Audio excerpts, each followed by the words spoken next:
تربیت کے لحاظ سے کہ اس طرح سے تربیت جس طرح سے امام سجاد اپنے غلاموں کی تربیت کیا کرتے تھے، بہت زیادہ غلام خریدا کرتے تھے، ان کی تربیت کیا کرتے تھے اور پھر انہیں دنیا کے کونے کونے میں پھیل جانے کا حکم دیا کرتے تھے کہ وہ ان کی سیرت کو لے کر، محمد و آل محمد کی سیرت کو لے کر دنیا میں پھیل جائیں، جو مقصد تھا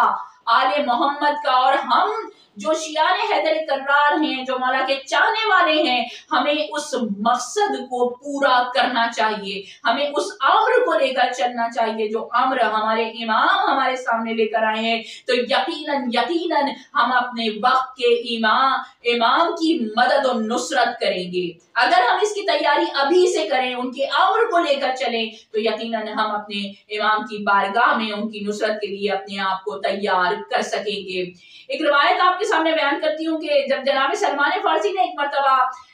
مولا کائنات سے سوال کیا کہ مولا مجھے ایک ایسا عمل بتائیے کہ جس سے میرا ایمان تر و تازہ ہو جائے اور میں ایمان کا ایک اور درجہ حاصل کر لوں۔ جیسا کہ آپ مجھ سے بہتر جانتے ہیں اور علماء اکرام نے بھی اسے بہت بیان کیا ہوا ہے کہ ایمان کے 10 درجے ہیں، تو میرے مولا کائنات نے ہر درجہ دینے کے لیے ایک اتنا خوبصورت ایک جملہ بیان کیا ہے کہ میرا امام فرماتے ہیں اے سلمان، اگر تم چاہتے ہو کہ ایمان کا اور دوسرا درجہ حاصل کر سکو تو پہلے اپنے ساتھ اٹھنے بیٹھنے والے، اپنے ساتھیوں کو، اپنے ساتھ زندگی گزارنے والے کو اس ایمان کے درجے تک لے آؤ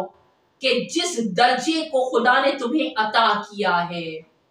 یعنی پہلے انسان اپنے ایمان کو اتنا پختہ کرے اور پھر اپنے ساتھیوں کو اس ایمان کے درجے پر لے آئے تو یقیناً وہ ایمان کی تمام منزلوں کو حاصل کر سکے گا، کیونکہ مولا کائنات ارشاد فرماتے ہیں اے سلمان، اگر تم اپنے اس درجے پر پہنچ کر، جہاں تم ایمان کے کسی درجے پر پہنچ چکے ہو، اگر کسی اپنے ساتھی کو اس ایمان کے اس درجے تک لے کر نہیں آتے ہو تو یقیناً تم ایمان کا اگلا درجہ،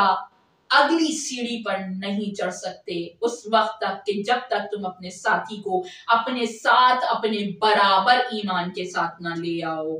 یہ سکھاتی ہے ہمیں آل محمد کی سیرت، یہ سکھاتی ہے ہمیں آل محمد کا کردار کہ ہمیں اگر اپنے وقت کے امام کی تڑپ ہے یا ہم چاہتے ہیں کہ اپنے وقت کے امام کا دیدار کریں، ان کی نصرت کریں، تو پھر اپنے اس ایمان کو پختہ رکھتے ہوئے اپنے ساتھیوں کو اپنے امام کی نصرت کے لیے تیار کریں اور اس ایمان کے درجے پر لے کر آئیں کہ جس درجے کو پروردگار عالم نے ہمیں عطا کیا ہے۔